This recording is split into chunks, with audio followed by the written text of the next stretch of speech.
Hello everybody and welcome back to my ARK Hardcore playthrough, where we're playing through the island on Hardcore.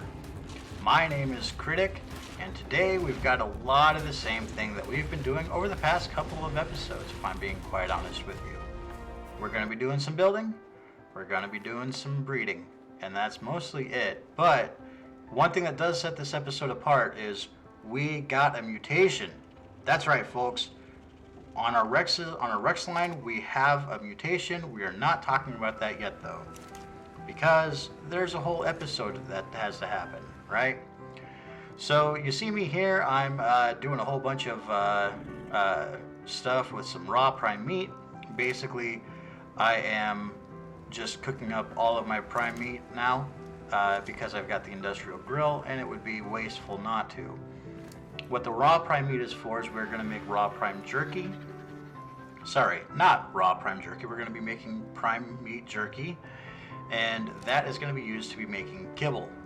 Again, I've been talking about kibble for the last 10 episodes now. Yeah, I think this is episode 10. So kibble it's right around the corner. Today, the building that we do today is going to be pivotal to getting kibble actually produced. So it's enough talk. It is time to actually build. So we're starting the platform, and then we're going to be placing our jerky making stations out here, which are basically just the preserving bins. You take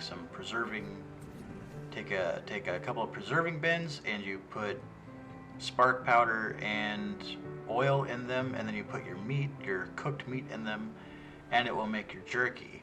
Now, fish does not get converted into jerky. It's not a real thing. So, yeah. Aside from that, though, we are going to have two of these set up. One for making prime meat jerky and one for making regular meat jerky.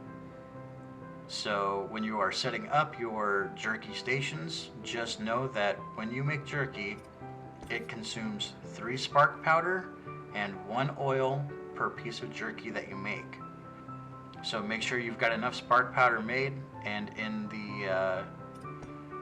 the preserving bins. Otherwise, you'll run out of your spark powder and all of your cooked meat will just spoil. So now that we've covered that, we're going to start making our platform. And in order to make the full platform, we are going to have to use the pillar method. And in placing the pillars, I fell off. And at this point in time, I am absolutely freaking out. There is no good time to be had here because we've seen there's xenosaurs on this beach. We've run into Rexes, we've run into Carnos, we've run into Alpha Raptors. Anything could spawn on us at pretty much any time right now. So I am in full freak out mode, if I'm being completely honest about this. So as of right now, I'm basically just trying to get back up into my safe zone, and it'll be about a minute.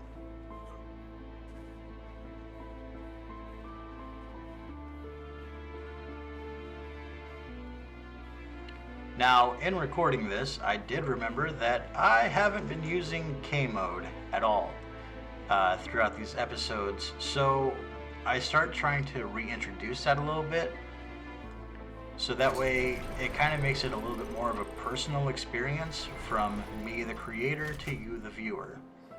So, I'm running for my life, basically terrified, and we get to actually interact with each other. So now we're using the pillar method. What I'm going for is I want my pillars to be there, but I don't want any nubs showing through. So here we are, and the nub doesn't show through. Now, of course, you can still see the nub. You can't get rid of it completely, but it looks good enough. And the way that you do that is you put a pillar halfway through, and then you snap a pillar to the lowest point that it can snap on the bottom side, and then if you're quick enough, you can run up, pick it up, and then there you go. Like I said, you can still see it, but it isn't, you don't have a massive amount of it sticking through. You can also use this to save yourself some materials, and you don't have to use as many pillars, because sometimes if it doesn't snap, if it snaps to that higher point, it won't actually snap to the ground, so you have to put a second one in there So it can actually save you some pillars too by doing it this way.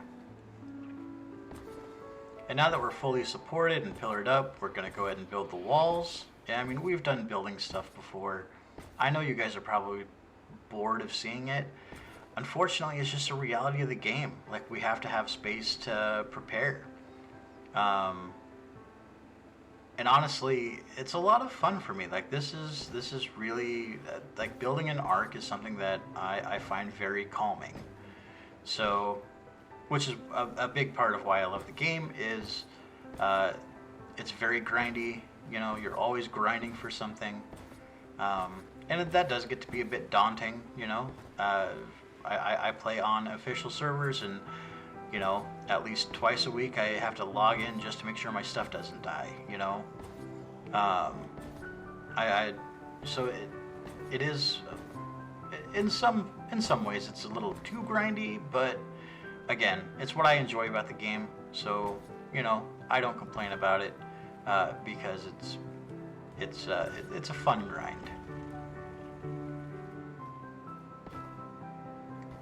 So we're getting this area enclosed, and then now that we've got that done, I'm gonna hop on top of the industrial grill, and we're gonna knock out these couple of walls so that way we can start building our greenhouse. Now this is our industrial greenhouse.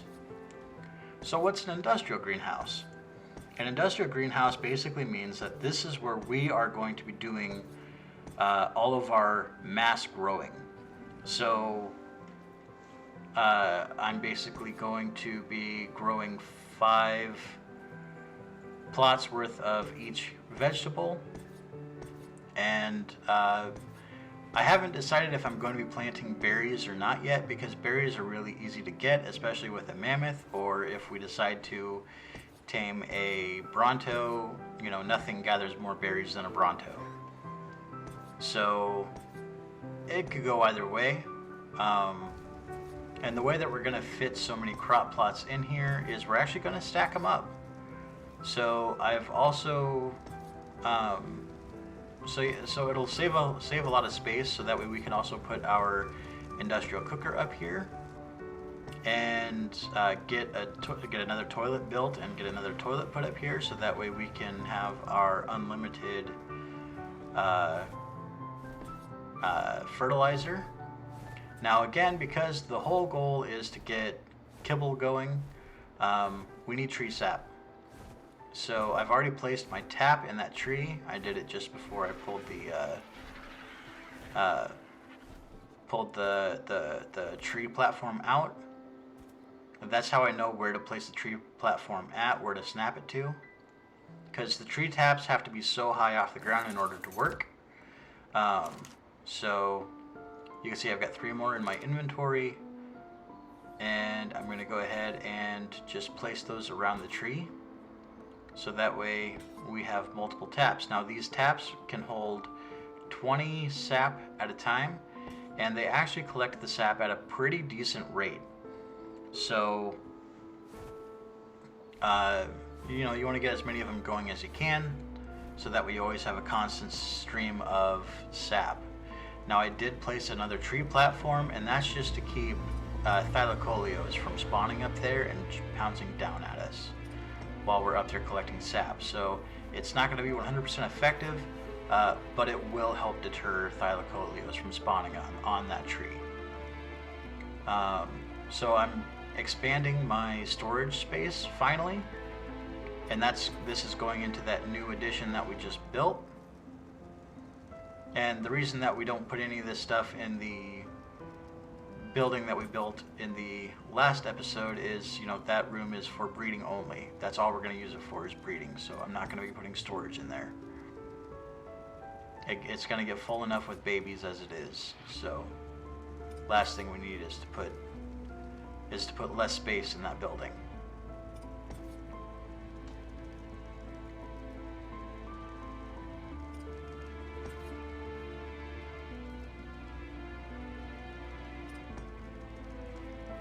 And with this part of the building done, I decided to go around the snow biome, because I needed specific supplies. And on my way, while I was out there, while I was on my way to go get some organic polymer, I spotted this little fella. Those of you who are experienced ARK players know that sheep give you mutton, and mutton is, next to kibble, one of the best things to tame creatures with. So you tame them with a sweet vegetable cake, which I was lucky enough to get quite a few of them from the Christmas event.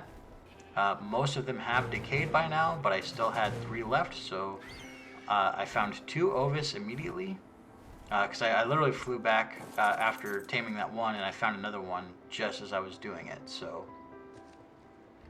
took that one back home. Unfortunately, they're both male, so no breeding just yet, but it's a good start for us getting some mutton going too. So I also needed some electronics, so I took the moss chops out so I could grab. I wanted to see how it does gathering electronics and stuff from the creatures. It does the same as the RG, so you don't have to save. You don't have to waste your time trying to figure this out. You also saw that I went to the river and grabbed some silica pearls. Now I was flying around and I spotted this little sheep too. Now, again, for those of you who play ARK, who have played ARK, quite a bit, you'll know that or maybe you don't know, but along the river there are a couple of spots where the sheep can actually spawn, and I happened to get lucky enough to find a spawn. It was literally right downriver from where my base is. Now, because I only have 1 piece of sweet veggie cake left, I had to kill this one because it's not a female, it's a male, and the next one that I tame has to be a female, so that way we can actually breed them and have an unlimited supply of mutton. You can also use sheep to grow wool, and then you use scissors on the sheep and you get wool for free. So now back onto my original plan. When I found this last sheep, I actually went down to these beaver dams and I cleared them out. And then a while later, I came back to my base, and I realized that I did not take the Rexes off of breeding, which was a really big fail on my part.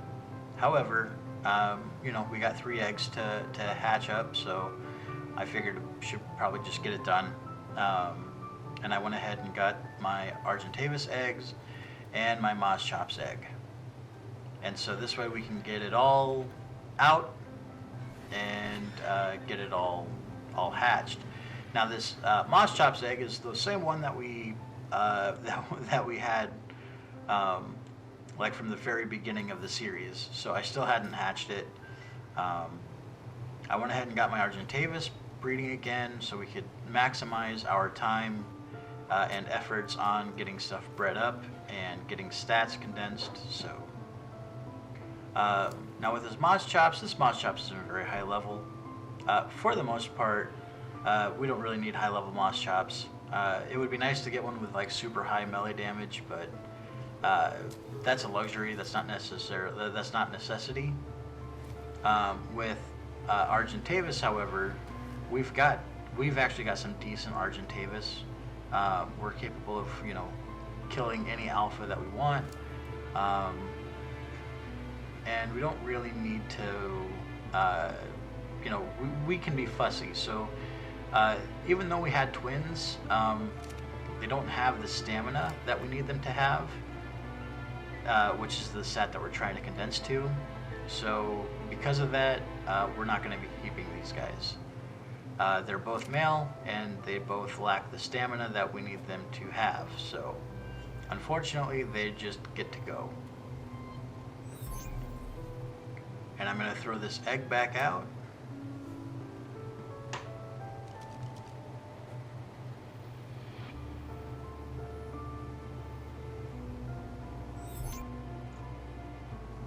And then this one also hatched up. It's a little bit higher level. So we check the stats on it. and it also doesn't have that good stamina. So unfortunately, we're not going to be keeping this one either. It's a real shame, but it is what it is. So here we are. I was actually AFK for this part, which is a little, a little bit embarrassing when you're hatching high value creatures. Unfortunately, if I remember right, I think I was actually cooking dinner when this happened. So it was a good reason to be AFK, and I was trying to time it out right, but unfortunately, you just can't sometimes. Luckily, none of these Rexes die. Spoiler alert. So it's not like it really hurts anything that we weren't here immediately.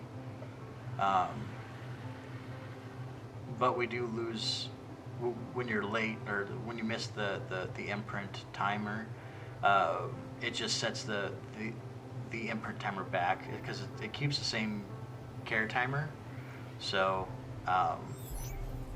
that's the only thing you really lose on it, is it pushes that care timer back.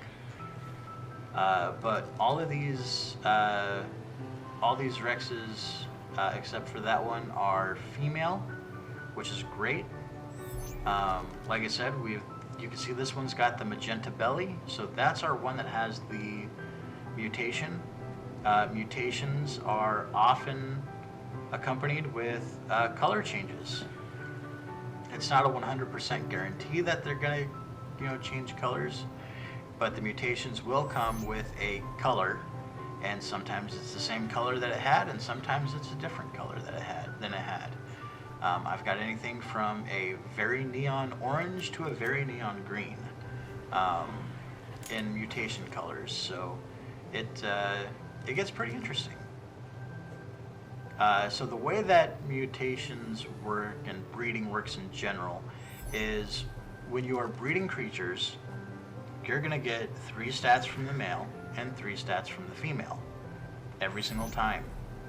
So, which is why you can, breed, going back to the Argentavis that we are not going to raise. I think the female is the one that has the higher stamina, and we're just not getting the stamina from the female. It's the stamina from the male that keeps being assigned to the offspring. And that's basically what happens. Now, every once in a while, either the male or the female has a chance to trigger a mutation. And when it triggers a mutation, it gets 2 additional points. So this is where breeding gets tricky, is everything is based on points. And every stat on every creature has 255 points that it can gain. So basically, when you get a mutation, it adds 2 points to any of the stats that it has. So with our mutation went into health, which means that it gains 2 points of stats into its base health. So any baby that is born from our mutated baby, from this point forward, has a chance of getting that mutated health. And so what we want to do is we want to get a male with that mutated health and then breed it against our unmutated females. And there are videos that go over this. There are 2-hour-long videos that go over this, and there are half-hour, 45-minute videos that go over all this. I do recommend that if you want to learn about breeding and mutating, a good beginner's guide is Michelle Games. So that's Meshell. And she does a 2-hour breeding guide where she actually walks you through how to get the 20 mutations and how to condense mutations. If you are past that point, if you get the basics, I recommend a young lady named Tia Aurora, TIIA, and I think that so she's German, and I think her English channel is just Tia, TIIA, and I think that Tia Aurora, TIA space AURORA. I think that might be her German channel. But give her a look. But she actually breaks down how the mutations work. She actually breaks down how the points work, and she gives very good examples and all that stuff. Tia is by far one of the best breeders that I've ever seen. And of course, you know, when you're talking about mutations and breeding, and you're talking to people on official servers, they will give you a whole bunch of convoluted stuff. You know, they'll talk about getting negative mutations and positive mutations, and you know how to get level 1s and all that stuff. And as a casual player, you don't need to know that. So this is me cleaning up those baby Argentavis that I said I didn't want to learn or raise. And so that's yeah. So that's the skinny on breeding. Like, there are better places to learn it than for me. But I will still continue to do what I'm doing, and I will continue to try to get our mutation line up and get some higher health mutated babies. So what you see here is me stacking crop plots. And you probably don't know what that means or why I would do it, but basically it's just a way for us to get more crops growing in a smaller area, and it saves a ton of space. Now you can stack your crop plots 6 high. I only go 5 high. It's all I really need. And I'm going to do one type of vegetable in each stack. So I'm not going to be sitting here, trying to split everything up.